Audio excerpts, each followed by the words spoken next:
Hello साथियों, UP TET SST एक बहुत ही शानदार वीडियो आपके सामने लेकर आई है। चलिए शुरू करते हैं। यूरोप के सभी क्षेत्रों में भारत की वस्तुओं के वितरण के लिए वेनिस और जिनेवा प्रमुख व्यापारिक केंद्र थे। उद्योगों को बढ़ावा देने के लिए चलाए गए विशेष अभियान को औद्योगिक क्रांति कहते हैं। यूरोप के सभी क्षेत्रों में भारत की वस्तुओं के वितरण के लिए वेनिस और जिनेवा प्रमुख व्यापारिक केंद्र थे। उद्योगों को बढ़ावा देने के लिए चलाए गए विशेष अभियान को औद्योगिक क्रांति कहते हैं। यूरोपीय कंपनियों के आगमन का क्रम: पुर्तगाली 1498, अंग्रेज 1600, डच 1602, फ्रांसीसी 1664। भारत में अंग्रेजी राज्य की स्थापना: 18वीं शताब्दी में मुगल साम्राज्य की शक्ति क्षीण होने पर प्रांतीय एवं क्षेत्रीय शासकों ने अपनी स्वतंत्र सत्ता स्थापित कर ली थी। इनमें बंगाल, बिहार और उड़ीसा, अवध, हैदराबाद, मैसूर और मराठा प्रमुख थे। मुगल बादशाह का नियंत्रण नाम मात्र का रह गया था। इंग्लैंड में औद्योगिक क्रांति के दौरान कारखाने लग गए थे, अतः वह भारत को सिर्फ कच्चे माल की पूर्ति का साधन बनाना चाहते थे। साथ ही इंग्लैंड अपने यहाँ का बना सस्ता कपड़ा और दूसरा सामान भारत को ऊंचे दाम में बेचना चाहता था, जिससे वह भारत में बुना कपड़ा यूरोप में बेचकर मालामाल होते रहे। वे भारत में कई जरूरी फसलें बोआ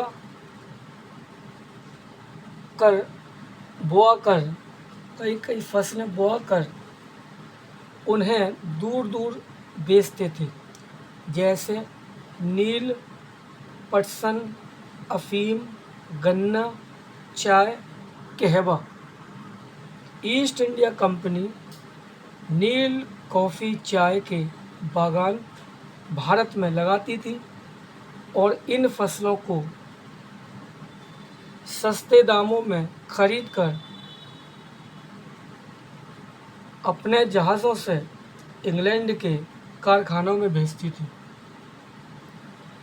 अंग्रेज़ इंग्लैंड के कारखानों से तैयार माल जैसे कपास से कपड़ा, चाय पत्ती, कपड़ा रंगने के लिए तैयार नील आदि जहाज़ों के माध्यम से भारत एवं यूरोप में अधिक दाम में बेचते थे।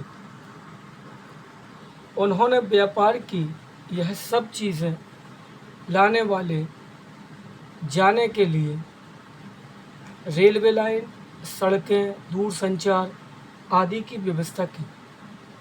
भारत में भी ईस्ट इंडिया कंपनी और फ्रेंच ईस्ट इंडिया कंपनी व्यापार पर कब्जा करने के लिए एक दूसरे से लंबे समय तक लड़ती रहीं। ईस्ट इंडिया कंपनी की ताकत बढ़ाने में लॉर्ड क्लाइव का विशेष योगदान था। दूसरी ओर डुप्ले ने फ्रांसीसी कंपनी का नेतृत्व किया। भारत के राजा और नवाब अपना अपना राज्य बढ़ाने में और एक दूसरे पर हमला करने में विदेशी कंपनियों की सहायता लेने में नहीं हिचकते थे। दक्षिण भारत के कर्नाटक क्षेत्र में 1746 ईस्वी से 1763 ईस्वी के बीच 3 युद्ध लड़े गए, जिन्हें कर्नाटक युद्ध कहा जाता है। अंत में 1760 में वांडीबाश का युद्ध में फ्रांसीसी अंग्रेज़ों से परास्त हो गई और सिर्फ व्यापारिक कार्यों तक सीमित रही। क्लाइव ने बंगाल के नवाब से एक संधि की जिसके अनुसार बंगाल में द्वैध शासन की स्थापना की। इसके अंतर्गत प्रशासन का उत्तरदायित्व नवाब के कंधों पर डाला गया तथा राजस्व वसूली का अधिकार कंपनी ने अपने हाथों में ले लिया। इस प्रकार भारत पर प्रभुत्व जमाने के लिए अंग्रेज़ों ने भारतीय सामाजिक, आर्थिक एवं राजनीतिक ढांचे पर अपना वर्चस्व स्थापित किया और भारत को अपना औपनिवेशिक राज्य बना दिया। प्लासी का युद्ध 1757 रॉबर्ट क्लाइव के नेतृत्व में ब्रिटिश ईस्ट इंडिया कंपनी के सैनिकों ने बंगाल के अंतिम स्वतंत्र नवाब सिराजुद्दौला और उनके फ्रांसीसी सहयोगियों की सेना के खिलाफ लड़ा। नवाब तथा अंग्रेज़ों के बीच अलीनगर की संधि 9 फरवरी 1757 ईस्वी को हो गई।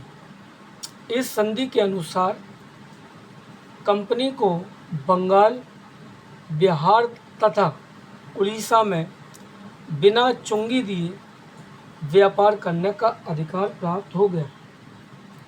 1756 में अलीवर्दी खां की मृत्यु होने पर उसका पौत्र सिराजुद्दौला बंगाल का नवाब बना। मीर कासिम ने अवध के नवाब शुजाउद्दौला तथा मुग़ल बादशाह शाह आलम के साथ अंग्रेज़ों के खिलाफ एक गठबंधन कर लिया।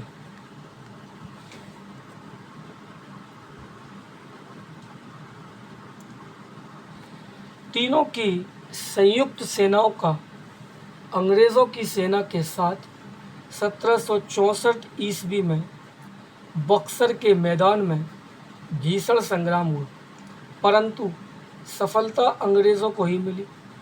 मीर कासिम युद्ध भूमि से भागने को विवश हुआ।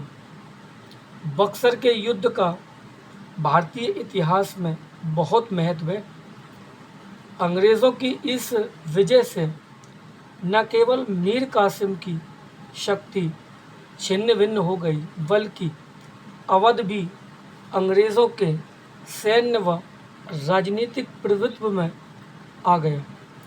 जहां प्लासी की जीत ने अंग्रेज़ों की आर्थिक स्थिति मजबूत की, वहीं बक्सर की जीत ने अंग्रेज़ों के पैर भारत में और मजबूत कर दिए।